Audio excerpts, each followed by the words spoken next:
Hi, everyone, and welcome back to the Boogie Board Tiki Bar. Today, I am joined by Beth McCullough. Beth, thank you so much for joining us today. How you doing? I'm good. Thanks for having me on today. Oh, thanks so much for coming. I'm excited to talk through your career journey because it spans a number of really interesting fields and a number of interesting kind of roles within those fields. And so, but I want to start from the beginning with sort of an origin story. If I had met a 10-year-old or a 15-year-old Beth, would there have been signs that you were going to become a marketing executive? Probably not. I was, at that age, I was really into dance, so I probably thought I was going to go in that direction until I found out it doesn't pay a lot. So marketing came later. That makes sense. So then what first got you interested in marketing specifically?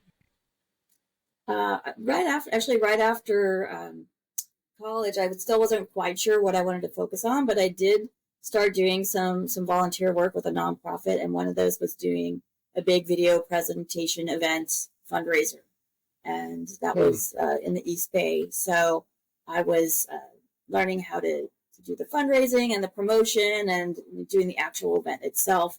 And someone in that group had said, "So, what are you going to do with your career? Are you gonna plan events?" And I thought, that sounds fun. That sounds interesting. And that's actually the way my career did start, was with events and then seminars that were for, credits for like health professionals, and then full on end to end trade shows where I was doing some of the selling and the marketing, for the logistics with working with all the vendors. And was there a moment early on in the journey when you remember thinking to yourself like, "Oh, okay, I'm good at this," or "I enjoy this. I can see this going from job, something I signed up for because I didn't know what I wanted to do after college, and turn into a career"? Yeah, I think I really learned that I had, a lot of detail oriented, a lot of project management, and it took a lot of that for it. And also, it was really focused on the events and the trade shows itself. And I knew I wanted to do something broader than that, and, take a bigger role in marketing. And I went back to school, got an MBA, just wanted to learn more about what the business side of it was. And, then went into a broader marketing role in the solar industry for a bit, and it was there I learned, the PR and the events. I knew the events and social media and a lot of the different product marketing, a lot of different aspects of it.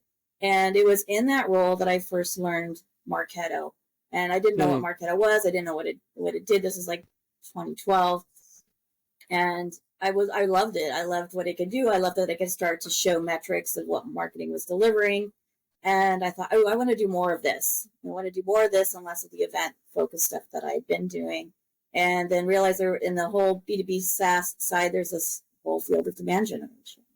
And so I, put a couple feelers out there to people I knew, and a former colleague I'd worked with in a very different role. So she was at a cybersecurity company, and said, "Hey, I know you. I know your work ethic. I know what you're capable of. Why don't you come on over here and do demand gen at this company?" So that's how I moved into B2B SaaS, and that's how I moved into cybersecurity. Interesting.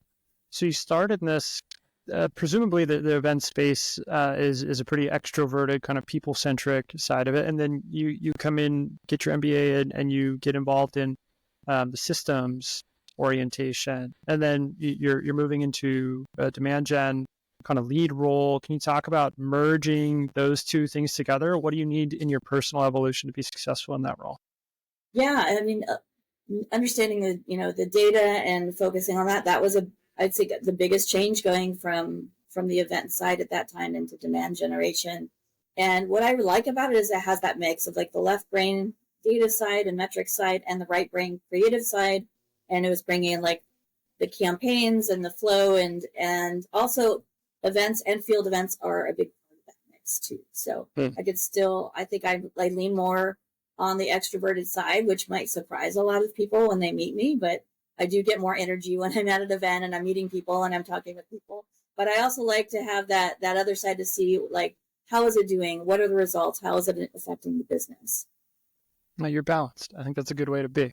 Yeah. Your career goes on to span some really interesting and diverse industries: solar energy, cybersecurity, reality capture. Can you talk about how you had to evolve to not only learn your role, but learn it across different industries? Yeah, and a lot of I think the strategy and some of the tactics can be similar across industries and especially across B2B SaaS. But even within, say, something like cybersecurity, like each company had a different area of cybersecurity and a different product or products. And that audience in general is usually pretty similar, is usually the heads of security or the head, the CISOs, or even in some cases, maybe the head of DevOps.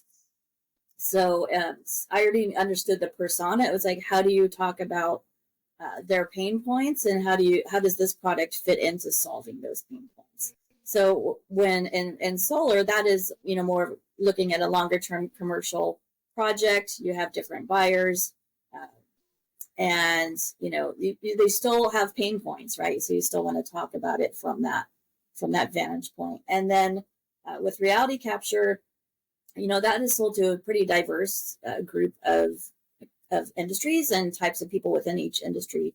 So it's about learning, what is important to each of those industries, and then what's important to those top, 2 to 3 people in each of those buying groups within those industries, and then taking that strategy and that budget in a way that it's that's segmented to make sense for the business, so it has the biggest impact. I think a lot of people get nervous when talking about moving between industries, but you talk about it pretty tactically there. I'm curious if you felt more at home in one than the other, or whether the industry wasn't really the driver of you feeling at home at a company. Well, that's a good question. I don't know if the industry was the driver. I think it's the company and the culture and the product, and that everyone's excited about what they're working on and what they're doing, and how to grow that business together as a company.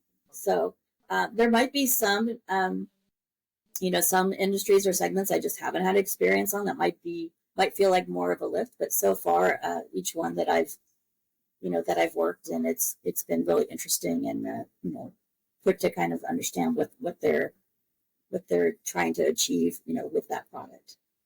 That makes sense. And you talk about in your LinkedIn post that marketing is a team sport, something you say.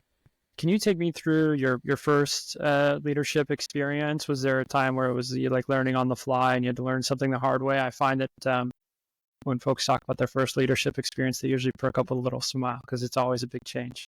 Yeah, I think one of the biggest things is, especially going from an individual contributor to a people manager, I think like that's kind of the first step, is that about half of your time is all of a sudden about your team and building your team and making sure that they're successful. And then, I tend to have more of a mentorship style. So it's like, I want them to be successful in their job now. And I also want them to prepare for what they want to achieve out of their career. So I think that's a balance of like, how do you help your team and also get your work done that you need to do on the IC side. And then when you move into leadership and it's something that is crossing all teams, and demand gen is one of those functions. And when you go into account-based, it's even more so across the go-to-market team. So it's partnering with not just like the most immediate, which for me would usually be sales development, but the sales leadership team. And then when you're going into expansion cross-sell, then also the customer success team. Absolutely. Without alignment in those areas, you're not going to be able to get much done. And so I've also seen that you work pretty extensively with ABM strategies across your career. You mentioned a little bit there. Can you share a success story where your ABM efforts, like you felt really worked and you felt like you were getting it? Or if you prefer, there's also a failure story always works well too. Success stories tend to be more hopeful. Yeah, I think I could share maybe a little bit of both. So I think the first time I did it is the one where we really ran it. You got to give you got to give enough time based on the sales cycle to run a program like this. And it's not a silver bullet and it's not a quick fix. So the first time I went through ABM, and this was early on when ABM was really just first becoming like a strategy of choice, is we took the top 3 industries that were the most successful within the business and focused only on those. And then I rolled them out quarter over quarter, because usually one of the biggest mistakes is trying to do, to boil the ocean, right? Trying to do too much too soon. And so by doing it in that manner, and then we picked, accounts that were a good fit, both for the enterprise side, and we even did some accounts for the mid-market side in that case.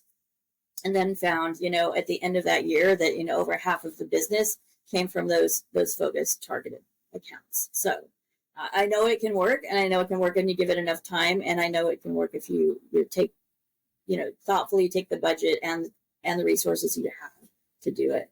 Now, in terms of maybe more of a failure, I think it's not really having a plan in place, not having the target account set. And it's definitely not, if you don't have a way to measure it or measure the impact of it, then what will happen is leadership across teams, they'll become impatient and they'll become doubtful of the strategy. So really making sure that those are there and in place up front before you do anything. And also alignment and agreement that you want to do this as a business. And it really does make sense for those going, that are targeting enterprise or going up market to enterprise. It's just really the best strategy for that. You talked about making sure that the target accounts are right, which seems simple. But we do this in our business too. So we help companies with this. And it's often not simple. And so I think that the starting point for a lot of companies is where they kind of veer off the road. And in the background, you've got this explosion of data available to you about an account base that you can use to make these types of decisions of prioritizing which accounts you should go after. How have you seen it done successfully, where a company is aligned on the set of target accounts? What approaches are they using to arrive at that conclusion? Yeah, I think for the most part, it's like I would start off with like, what are the top, we have a tiered approach, like the top, the A, B, and C, and like you put most of the budget and the effort on those A or those tier 1 accounts. And I would usually work in partnership with each of the sales, certainly with each of the sales leaders, and even sometimes with the AEs themselves, on making sure that there's some of the accounts that they're really interested in targeting. And then I would usually use intent, or platform, something like 6 Sense, to find the balance. So let's say we wanted to have, 25 accounts per rep. We'd have them pick top 5 and then use that intent and that data to help focus on the rest of them. Because with accounts, only, maybe 5 to 7% of all the accounts are in market at any one time. And that's what the platforms help you do, is help to prioritize which ones to focus on. So it helps to give you those initial target accounts in the first place, and then also helps you to prioritize which ones to focus on. Demand generation never sleeps. So you're constantly executing across these strategies, creating new ones. And then in the background, you have to learn. You mentioned your career kind of got started with Marketo in a way of understanding that tech, leveraging it. But you have to keep abreast of all these new technological advancements that are going on that potentially help you while running the plane, or whatever the saying is. Building the engine. There you go. Building it while flying. How do you do that? How do you stay abreast of what's available on the market? What's ahead? Yeah, it's a lot of, sometimes it's through live events, it's through webinars, it's through podcasts, it's through communities that I've belonged to. And, there's a lot of people who've tried a lot of different things. So sometimes you could just post in a community, something like, Pavilion. It's like, hey, has anyone tried this? Have you had success with it? And, it is constantly evolving. And even, at an event like, we were at last week at the Go-to-Market Summit, it's like seeing what these companies are doing, and they're all leveraging AI to make things even more efficient with smaller teams. So, that's something I think everyone in demand gen and ABM and just even across go-to-market teams is really going to need to just get some really good hands-on experience and adopt quickly, because that's going to be, it's already here, and it's going to be just that much more important, probably with each month in terms of, yeah, absolutely, keeping on top of it, especially in comparison to competitors. Yeah, that makes a lot of sense. And you talk pretty significantly about the peer-to-peer connection there, which I really like, and specifically calling out some communities and some events. And so you started in events. I'm curious if you could just juxtapose where were events where you started versus where they are today, their role in the ecosystem, the production, however you want to take it. Oh gosh, yeah, where they were. I kind of feel in a way like if you look at the bigger trade shows, they're not really that different from where they were when I started to where they are now. There's, people who buy booth space, you're competing with a lot of different people on the floor. You kind of get the same emails. Sometimes you get the same emails before the show and everyone gets the same emails after. So I don't think that's really evolved. And I'm hoping, especially with tools like AI that can make things more personalized and more, important to those that they're communicating with. So I think that part itself, but with the smaller, more bespoke events with groups of leaders, and that's usually what people want, no matter which industry they're in or which level of leadership they're in, is they want to talk to their peers, they want to learn from them, they want to have access to meeting those people. So I think that I'm seeing it, especially now in the last few years, these smaller events, these more tailored events are what's really driving a lot of the pipeline and revenue. And for people who are really busy executives, like those are the ones that are willing to take time out of their schedule to go and attend. And they're not necessarily going to be on the show floor. They might come to something adjacent to an event and have the meeting if there's a compelling reason to come, meet with that company and see that. That makes a lot of sense. Yeah, it's a tough world to navigate, but you have to kind of figure out how to get in the mix. So, you've seen a significant change in events. You've seen a number of different industries. You've seen technological shift for demand generation. I would imagine demand generation didn't necessarily exist as a title not too long ago. I'm curious, what area of marketing or demand generation are you most interested in for the future to see how things unfold? What's driving your curiosity today? I think, one of the biggest challenges for those in demand generation is how good the company's data is. And then also a lot of things take time to orchestrate and just to get live, whether it's, having different ads or different content and that continuous updating. And, I'm seeing already that AI is reducing that barrier that was really there even this year, right? So I think I'm most interested in seeing, like, how do you make the things that we do more efficient, more effective, more personalized, quickly and accurately. And I do think you still need to review anything you're doing in AI, have that human review to make sure it's actually using your brand and your voice and the right, the right way to talk about it. But I just see, a lot of things that just made things really long and hard and difficult to do just becoming a lot easier. Well, that's good. That's a hopeful note there. And the last question I usually like to ask is, so 10 or 15-year-old Beth was focused on dance and maybe not thinking about marketing yet, but maybe you can talk to your younger self when you're getting into events and starting to get good at it. What advice would you have for yourself looking back, or maybe someone who's about to start on a similar path today? Yeah, I would say get mentors early in your career, and maybe talk to people, even in just informational interviews, about what they're doing, what they like about it, what they don't like about it, what it entails. And I think just a lot of times when you start, you get really good at your craft and your skill within your job. And if you want to move into leadership, it's learning about, like, how to influence the business across, not just in that particular role. So I would say, learning more about the business, what executives care about, what boards care about, even if it's not where you are right now, but just having that understanding and starting to speak that language can help you move up in your career if that's the focus for where you're going.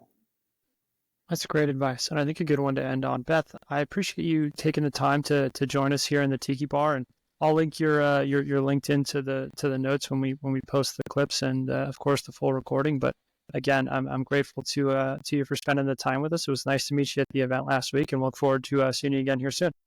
Yeah, thank you so much, Kevin.